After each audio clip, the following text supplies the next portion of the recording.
வணக்கம் நண்பர்களே, நான் செந்தில்வேல். இது மரபு செல்வமாம் திருக்குறளை நவீன நோக்கில் நவீன பின்புலத்தில் வைத்து நவீன கவிதையைப் போல வாசிக்கும் ஒரு எளிய முயற்சி. நடுவு நிலைமை அதிகாரம் பார்த்துட்டு இருக்கோம். அதில் இன்னைக்கு நம்ம பார்க்க போகிற குறள், நன்றே தரினும் நடுவிகந்ததாம் ஆக்கத்தை அன்றே ஒழிய விடல்.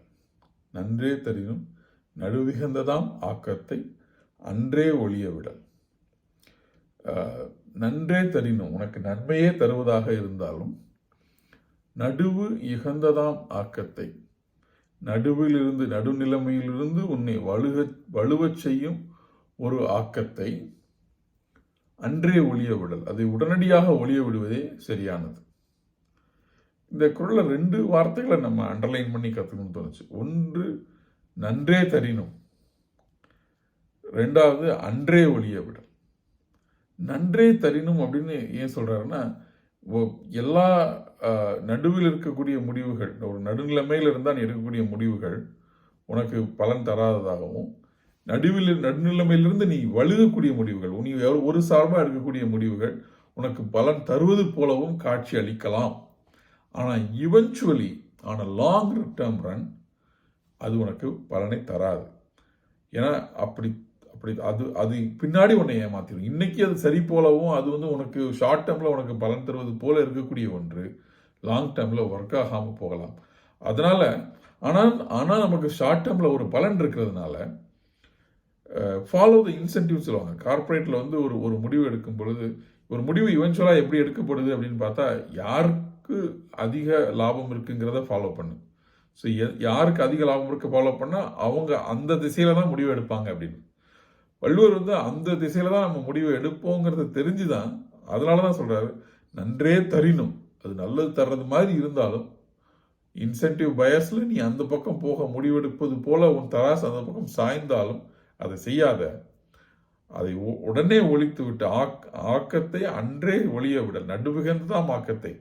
நீ ஒரு நடுநிலைமையிலிருந்து பிறண்டுதான் ஒரு பலனை உருவாக்கணும்னா அந்த ஆக்கத்தை உடனே ஒழிய விடல் அப்படின்றார். இதை பற்றி யோசிக்கும் பொழுது ஒரு சமீபத்தில் நான் கேட்ட ஒரு பிஸ்னஸ் லீடருடைய ஸ்டோரி பகிர்ந்துக்கலாம்னு தோணுச்சு. நான் இப்போ வேலை செய்யக்கூடிய நிறுவனம் கமின்ஸ் இன்கார்பரேஷன் சொல்லிட்டு இன்ஜின் மேனுஃபேக்சரிங் கம்பெனி. ஒரு 100 வருடம் பழைய கம்பெனி. அந்த கம்பெனியுடைய வரலாற்றில் பல முக்கியமான தலைவர்கள் இருந்திருக்காங்க. அதில் 2 பேர் ரொம்ப முக்கியமானவங்க. அதை துவக்கி வைத்தவர் பேர் கமின்ஸ். அவருடைய பேரில் தான் அந்த இன்ஜின் இது இருக்குது. அவர் தான் அதை கண்டுபிடிச்சவர், அந்த இன்ஜின், டீசல் இன்ஜினுடைய அந்த ஃபார்மெட்டை கண்டுபிடிச்சவர். ஆனால் அவரோட முக்கியமானவர் அந்த கம்பெனியோட வரலாற்றில் இன்னொருத்தர் இருக்கார், இர்வின் மில்லர்ன்னு சொல்லி ஒரு தலைவர். அவர் முதல்ல அந்த கம்பெனியில் ஒரு யங் மேனேஜராக ஜாயின் பண்ணுறாரு. சேர்ந்த கொஞ்ச நாளில் 2ஆம் உலகப் போர் வந்துடுது. உலகப்போரில் கலந்துக்கிறதுக்காக, அங்கே ஒரு பைலட்டாக கலந்துக்கிறதுக்காக இந்த வேலையை விட்டுட்டு போரில் கலந்துக்கிறாரு. போர் முடிஞ்சு திரும்பி இதே வேலையை எடுத்துக்கிட்டு கிட்டத்தட்ட ஒரு 50 வருடங்கள் இந்த கம்பெனியில் வேலை செஞ்சுருக்காரு. இந்த கம்பெனி, இந்த ஊர், அந்த இருக்கக்கூடிய ஊர் எல்லாத்தையும் செட் பண்ண ஒரு விஷனரியாக இந்த எர்வின் மில்லருங்கிறவர் இருக்கார். அவருடைய வாழ்க்கையில் ஒரு சம்பவத்தை இந்த இண்டக்ஷன் அப்போது அவங்க குறிப்பிட்டிருந்தாங்க. அவருடைய வாழ்க்கையில் இந்த 1960s அப்போதான் அமெரிக்காவுடைய மிகப்பெரிய தொழிற்சாலைகள் எல்லாம் யூனியன்ஸ் ஃபார்ம் பண்ணுறது அப்போதான் நடக்குது. நிறைய ஒரு முதலாளியாக யூனியன் தொழிலாளர்கள் யூனியன் தொடங்குறாங்க அப்படின்னா அது அவருக்கு கெட்டது தான். பெரும்பாலான முதலாளிகள் அது விரும்புறது இல்லை. அப்போல்லாம் இன்னும் எக்ஸ்ட்ரீமுக்கு போய் சில முதலாளிகள் ப்ரைவேட் போலீஸ் ஹையர் பண்ணி யாராவது ஒருத்தர் ஒரு குரூப் தொடங்குறாங்க, யூனியன் தொடங்குறாங்கன்னா அவங்கள தாக்குறது வரைக்கும் போய் பண்ணியிருக்காங்க. அப்படி ஒரு காலகட்டத்தில் மில்லர் இமீடியட்டாக ஒரு முடிவு இருக்கிறார். யூனியன் நான் சப்போர்ட் பண்ணுறேன்னு சொல்லி, கண்டிப்பாக யூனியன் ஃபார்ம் பண்ணணும், சப்போர்ட் பண்ணுறேன். அப்போ நிறைய பேர் அவர்கிட்ட கேட்குறாங்க, இது என்ன ஒரு லாஜிக்கே இல்லை, உங்களுக்கு எப்படி இதில் என்ன லாபம், நீங்கள் ஏன் இதை சப்போர்ட் பண்ணணும் அப்படின்னு சொல்லி.